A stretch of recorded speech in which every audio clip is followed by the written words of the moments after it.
Hello बच्चों, my self US Singh. और मैं आपके सामने एक चैप्टर लेके आया हूँ मेटलर्जी नाम का। और इस चैप्टर के लाने के पीछे रीज़न क्या है? रीज़न ये है बेटा कि बहुत सारे बच्चों की डिमांड ये है कि सर जो है टाइम बहुत कम है और हमने बहुत सारे चैप्टर रिवाइज नहीं किए हैं। तो मेटलर्जी चैप्टर जो है आपको मैं छोटे छोटे वीडियो के फॉर्म में रिवाइज कराने वाला हूँ, 1 बाय 1। शॉर्ट फॉर्म में रिवाइज कराऊंगा, बहुत ज़्यादा लेंदी फॉर्म में नहीं है, क्योंकि सीबीएसई का पार्ट तो अभी है नहीं, सीबीएसई बोर्ड में तो नहीं आएगा। लेकिन जेईई मेंस और नीट में एक इंपॉर्टेंट पार्ट इसका ये है कि 1 या 2 क्वेश्चन पक्का है इससे आते हैं और बहुत आसान क्वेश्चन बनता है, फ्री के मार्क्स है। तो क्यों ना इसको स्मार्टली जो है कर लिया जाए। आप एक चीज़ देखिए कि कोचिंग में जो है कराया जाता है इसको, बहुत सारे कोचिंग में कराया जा चुका है, कई सारे कोचिंग में नहीं कराया गया है ना।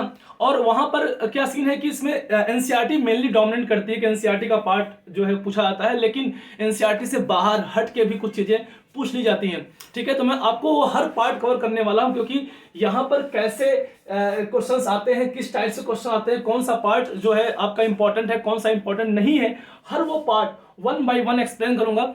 अच्छी बात यह है कि मैं यहाँ पर वीडियोस जो है बहुत लॉन्ग में लेके नहीं आऊंगा, बहुत लॉन्ग वीडियोस नहीं होंगी, शॉर्ट फॉर्म में वीडियोस होंगी और कंटिन्यूअस लगातार ये वीडियोस आएंगी, लगातार कंटिन्यूअस है ना वीडियो चलेंगी ये सब। और आपको यहाँ पे क्या सीन है कि हर छोटे छोटे पार्ट में एक कॉन्सेप्ट रहेगा जिससे क्वेश्चंस आते हैं, कैसे क्वेश्चंस प्रीवियस ईयर में आए हुए हैं, कैसे आएंगे, कैसे आ सकते हैं, है ना। हर तरह की बात करने वाला मैं आपके सामने। यहाँ बेटा एक चीज और है कि मेटलर्जी को समझने से पहले, इस चैप्टर को समझने से पहले, है ना, एक बात और ध्यान समझ लीजिए कि एग्जाम में बहुत कम टाइम बचा है अभी, इस टाइम पे बहुत, शायद 1 वीक बचा हुआ है ना। 24 जन से एग्जाम चालू हो जाएगा जेईई मेंस का। और वहां पर कि कैसे क्वेश्चंस बनने वाले, मैं उससे पहले चैप्टर कंप्लीट करा दूंगा।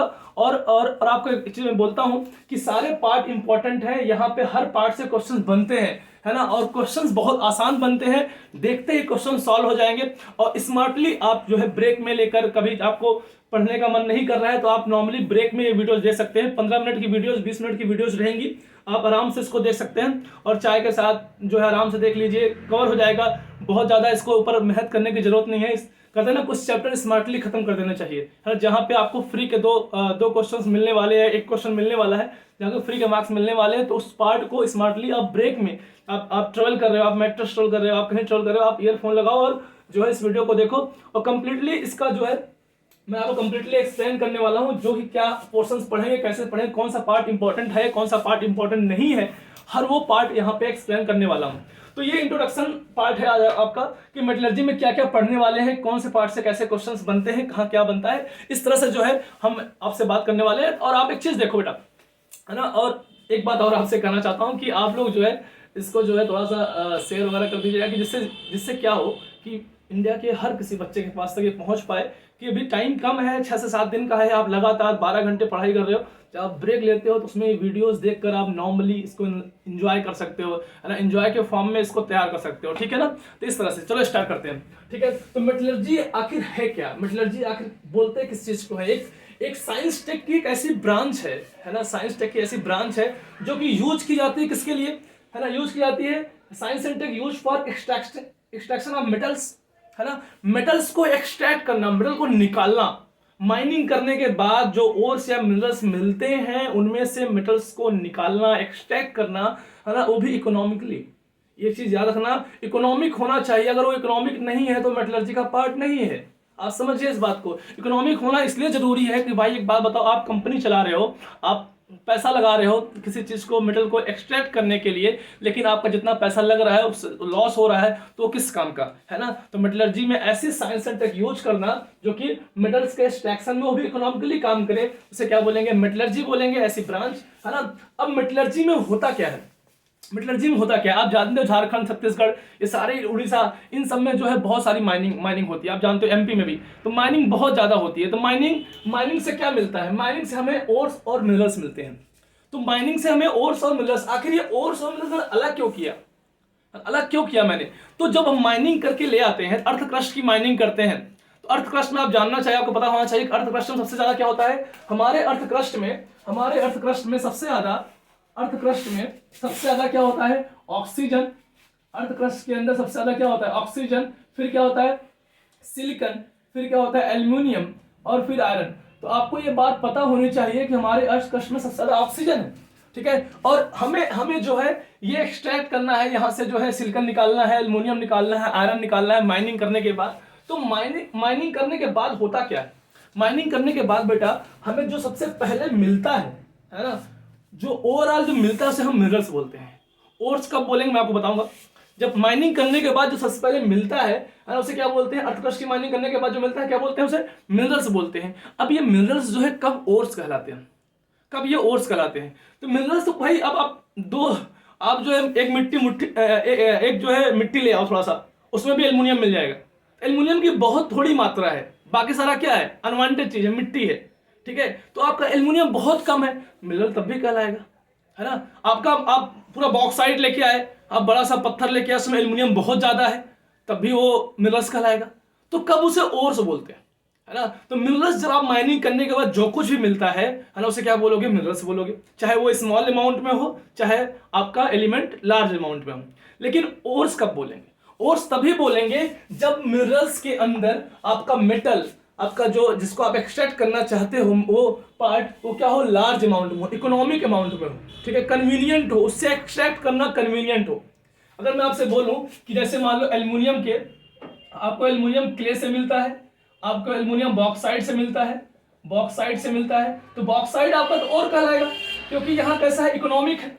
लेकिन क्ले में क्या है, क्ले में एल्युमिनियम तो है, लेकिन ये आपका और नहीं कहलाएगा, ये आपका और नहीं कहलाएगा। क्यों नहीं कहलाएगा? क्योंकि इसमें इंप्योरिटीज बहुत ज्यादा है, बहुत ज्यादा है, ठीक है, इकोनॉमिक नहीं होगा। तो और तभी कहलाएगा जब उससे एक्सट्रैक्ट करना क्या हो, इकोनॉमिक हो। ये बात आपको ध्यान रखना है। जैसे एग्जाम्पल अगर आपको लूं, एक एग्जाम्पल और है, जैसे आप जानते हो अगर iron pyrite, FeS2, iron pyrite, iron pyrite जो है एक और तो है, लेकिन ये और इकोनॉमिक नहीं है, कन्वीनियंट नहीं है। इससे आयरन निकालने में बहुत खर्चा आता है, और इसमें सल्फर की मात्रा बहुत ज्यादा है।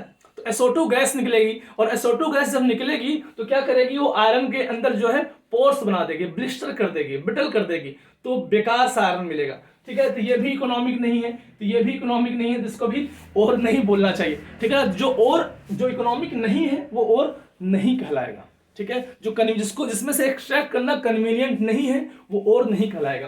अब आता है कि आखिर ओर्स को, डिफरेंट टाइप ऑफ ओर्स होते हैं, सल्फाइड ओर होता है, ठीक है, सल्फाइड ओर हो गया, आपका जो है सल्फेट ओर हो गया, कार्बोनेट ओर हो गया, नाइट्रेट ओर हो गया, ऑक्साइड ओर हो गया, सभी टाइप के ओर्स को, हैलाइड ओर हो गया, सभी टाइप के ओर्स, ये ओर्स पे क्वेश्चंस बनते हैं। लेटेस्ट में 2022 मेंस में भी ओर्स पे क्वेश्चंस बने हैं कि इस ओर्स को क्या बोलते हैं, इस ओर्स को क्या बोलते हैं। तो एक क्वेश्चन तो आपको यहां से बन सकता है कि डिफरेंट टाइप ऑफ ओर्स के नाम, सिर्फ नाम पता होना चाहिए, ये और किसके हैं, मैग्नीशियम का है, एल्युमिनियम का है, आयरन का है, इस किसके हैं ये पता होना चाहिए। तो डिफरेंट टाइप ऑफ ओर से एक क्वेश्चन यहां से बन सकता है, ये मैं नेक्स्ट लेक्चर में पढ़ाऊंगा।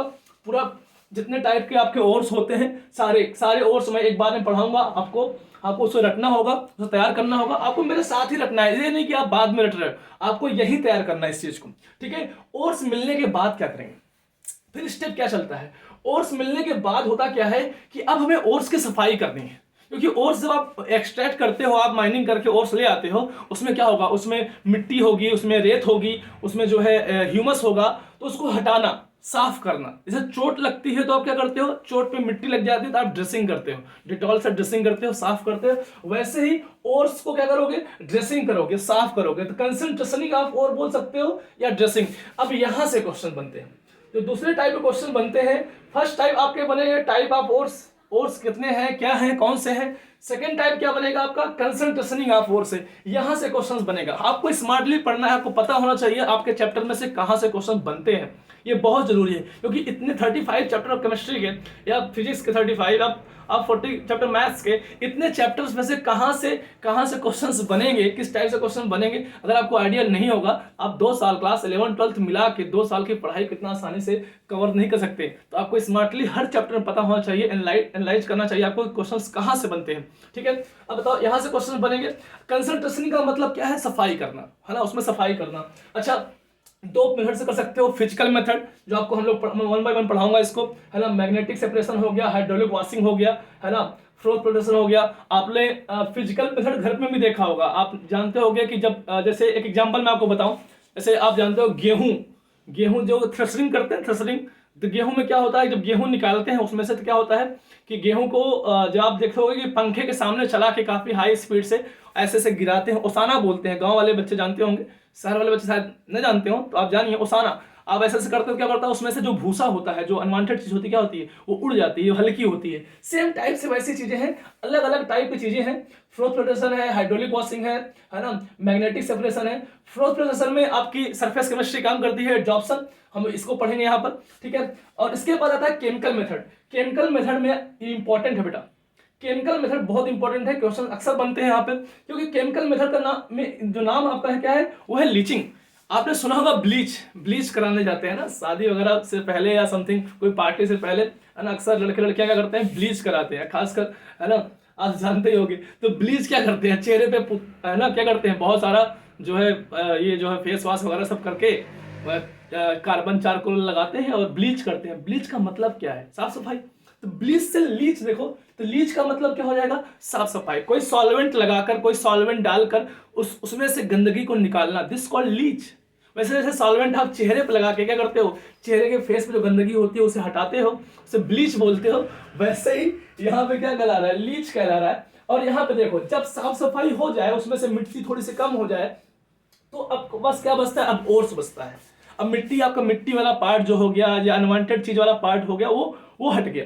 अब सीन ये आता है कि अब यहां से इसके बाद क्या करेंगे, तो कंसंट्रेशनिंग करने के बाद जो स्टेप 2 होता है, फिर दूसरा पार्ट है, लार्ज पार्ट है, सबसे बड़ा पार्ट ये है आपका, जिससे क्वेश्चन बनते हैं, वो क्या है आपका थर्ड पार्ट, जो आपका जहां से क्वेश्चन बनेगा वो ये है कि जो एक्सट्रैक्शन है, पूरा प्रोसेस एक्सट्रैक्शन का, वो इसमें आता है। कि एक्सट्रैक्शन में क्या होता है, सबसे पहले जो भी ओर हो, सल्फाइड ओर हो, कार्बोनेट ओर हो, नाइट्रेट ओर हो, है ना, जो भी ओर हो, उसको उसको क्या करना है, उसको पहले ऑक्साइड में कन्वर्ट करना है। ऑक्साइड में कन्वर्ट करने का 2 मेथड है, क्लास 10th में भी आपने पढ़ा इस चीज को, है ना, calcination and roasting. Roasting with the help of oxygen, calcination without oxygen, आप जानते हो, डायरेक्टली हीट कर दो कार्बोनेट ओर को, नाइट्रेट ओर को, और यहाँ पे रोस्टिंग में सल्फाइड ओर को, है ना, ये सब मैं आपको पढ़ाऊंगा 1 by 1, ठीक है। तो यहां से करने के बाद क्या होगा कि ऑक्साइड बन जाएगा, और जैसे ही ऑक्साइड बन गया, हम रिड्यूसिंग एजेंट लगा देंगे, carbon, carbon monoxide, aluminium, zinc, इस टाइप के रिड्यूसिंग एजेंट लगा देंगे। कौन सा रिड्यूसिंग एजेंट चूज करेंगे, कौन सा बेस्ट होगा, कौन सा इकोनॉमिक होगा, उसके लिए हम लोग यहाँ पे एलिंगम डायग्राम पढ़ते हैं, बहुत इंपॉर्टेंट है, उससे भी क्वेश्चन बनते हैं जेईई मेंस और नीट दोनों में, ठीक है। ये पार्ट आपको पता होना चाहिए। और जैसे ही रिडक्शन करेंगे, रिडक्शन करने के बाद क्या होगा, रिडक्शन करने के बाद आपका मेटल क्या होगा, एक्सट्रैक्ट हो जाएगा। जब मेटल आपका एक्सट्रैक्ट हो गया, यहाँ पे आपका मेटल मिल गया, लेकिन अभी भी मेटल के अंदर कुछ दूसरे मेटल्स भी मिले होंगे, अभी भी इसके अंदर गंदगियां होंगी, ठीक है।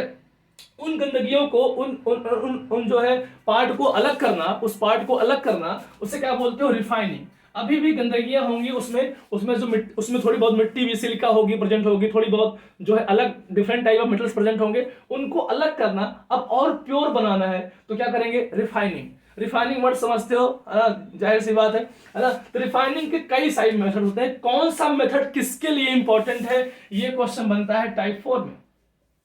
टाइप 4 में कौन सा मेथड किस टाइप के जो है एलिमेंट के लिए इंपॉर्टेंट है, उसके लिए इंपॉर्टेंट, उसके लिए क्वेश्चन बनेगा। फिर जब ये रिफाइनिंग होने के बाद, लिक्वेशन हो गया, इलेक्ट्रोलिसिस हो गया, डिस्टिलेशन हो गया, जोन रिफाइनिंग हो गई, वेपर फेज रिफाइनिंग में 2 आपको एग्जांपल पढ़ने हैं, वेरी वेरी इंपॉर्टेंट, मॉन प्रोसेस और, है ना, और यहाँ पर वैन आर्कल मेथड। तो इस टाइप से 2 चीज पढ़ेंगे, कैसे याद करेंगे, कौन सा एलिमेंट होगा, कैसे याद करेंगे बेटा, मैं आपको सब ट्रिक्स सिखाऊंगा, बाकी बहुत मजेदार ट्रिक्स हैं। और यहाँ पे क्रोमेटोग्राफी, अब एडजॉर्प्शन थ्योरी यहाँ लगती है क्रोमेटोग्राफी में, कॉलम क्रोमेटोग्राफी आपने सुना होगा, एडजॉर्प्शन अगर सरफेस केमिस्ट्री आपने पढ़ा होगा तो, ठीक है। तो चलो, नहीं पढ़ा तब भी मैं आपको समझाऊंगा यहाँ पर। और उसके बाद जब मेटल्स बनते हैं, तो मेटल प्योर फॉर्म में बहुत कम यूज होते हैं। मेटल प्योर फॉर्म में इसलिए कम यूज होते हैं क्योंकि वो टूट सकते हैं, वो क्या करते हैं, थोड़ा सा वीक होते हैं, उनकी प्रॉपर्टी थोड़ी वीक होती है, तो हम क्या करते हैं, फिर उसे इम्प्योर फॉर्म में यूज करते हैं। इम्प्योर फॉर्म का मतलब होता है उसमें कई सारे मेटल्स मिला के यूज करते हैं, आपस में मिला के, तो उसे क्या बोलते हैं, एलॉयज बोलते हैं। तो एलॉयज जो होते हैं, है ना, उनको एप्लीकेशन रहेंगे, स्टील वगैरह काफी स्ट्रांग होते हैं, है ना, स्टील, स्टेनलेस स्टील देखो, आपके स्टील जितने बर्तन देखो कितने स्ट्रांग होते हैं, तो स्टील जो आपका यूज होता है, ब्रॉन्ज हो गया, है ना, ऐसे जो आपका जो है कॉइनेज मेटल, तो कॉइनेज जो होता है, जो कॉइन बनता है, वो भी क्या होता है, एलॉय होता है, गन मेटल, ऐसे बहुत सारी चीजें हैं जो कि आपके एयरक्राफ्ट, गाड़ियां, ये सब किससे बनाई जाती हैं, एलॉय से बनाई जाती हैं। ये हल्के होते हैं, स्ट्रांग होते हैं, तो डिफरेंट टाइप ऑफ प्रॉपर्टीज यहाँ बन जाती है, जैसे रिक्वायरमेंट होती है वैसे हम बना देते हैं। तो अगला क्वेश्चन जो बनता है टाइप 5, वो एलॉय के ऊपर बनता है, ठीक है। तो फैक्चुअल है पूरी तरह से। तो इस तरह से क्वेश्चन जो है, एक तो ओर्स के ऊपर बनता है, एक बनता है कंसंट्रेशनिंग ऑफ ओर्स, और दूसरा तीसरा पार्ट आपका है कि पूरा कन्वर्जन, जिसमें लिंगम डायग्राम आ गया, समथिंग पूरा एक्सट्रैक्शन, पूरा कौन सा कौन सा यूज करेंगे। जैसे अभी लेटेस्ट में क्वेश्चन आया कि लिंगन डायग्राम किस किस के बीच में बनाया गया है, कौन कौन से एक्सिस के बीच में बनाया गया। कितना सिंपल क्वेश्चन था, आपको समझ में आएगा कहां से क्वेश्चन बनते हैं, कहां से क्वेश्चन बन चुके हैं और कहां से क्वेश्चन बन सकते हैं। ठीक है ना, वो सारी बात मैं आपको समझाने वाला हूं बेटा। ठीक है, तो आप इसे जो है प्लीज इसको जो है शेयर करते रहिए, इस चैनल को सब्सक्राइब जरूर कर लीजिएगा, है ना। मैं बहुत दिनों बाद यूट्यूब पे आ रहा हूँ, और यूट्यूब पे आने के पीछे रीजन सिर्फ यही है कि अभी आपकी क्लासेस चल रही हैं, आप रिविजन कर रहे हो लगातार, टाइम बहुत कम बचा है, तो मैं चाहता हूँ कि आपके प्रिपरेशन में स्मार्टली हम चीजें पढ़ें, कैसे बहुत कम टाइम में पूरे चैप्टर को तैयार कर सकते हैं। ठीक है ना, ठीक है, ओके, बाय बाय, है ना, मिलते हैं फिर।